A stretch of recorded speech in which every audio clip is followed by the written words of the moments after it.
Hey, hello. You're stuck in traffic with Wolf Gorlick. Couple-minute riff on IT and IT security. Today looking at configurations as part of a good vulnerability management program. So, let's face it, we all make mistakes.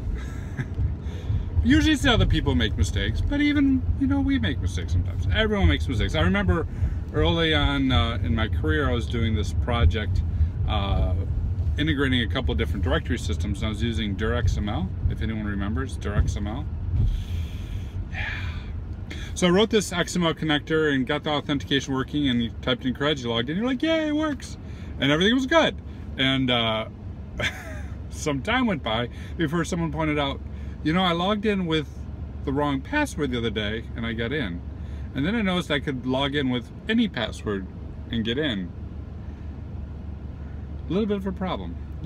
So my beautiful XML system, which was letting people log in, was accepting any password anytime. And that's not something you're going to catch, typically in an installation or in a typical vuln scan. So the tip to you is think beyond software patches and think about configuration vulnerabilities. I'll tell you a great story that highlights this, and it's just in the news yesterday. A voter database has been compromised. This voter database has 154 million voter records.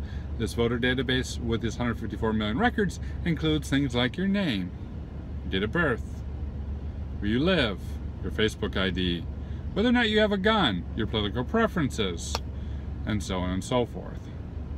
You may go, how did the criminals get at it, right? What was the big deal? Was there a missing patch? Was there, a nefarious insider? Was there, some nation-state actor who was dedicated to getting Facebook IDs for 154? No, none of that. It's a CouchDB installation, and when they installed it with anonymous login enabled and on the internet.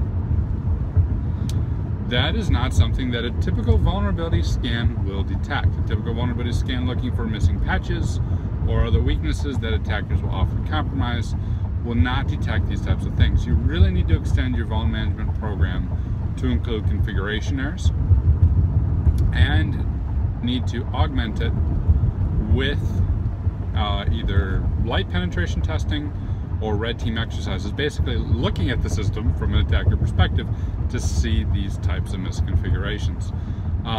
These types of misconfigurations can completely undermine the most secure system. Even if you're completely patched, completely hardened, you're aligned to all major standards, PCI compliant, and have bank level and military grade encryption.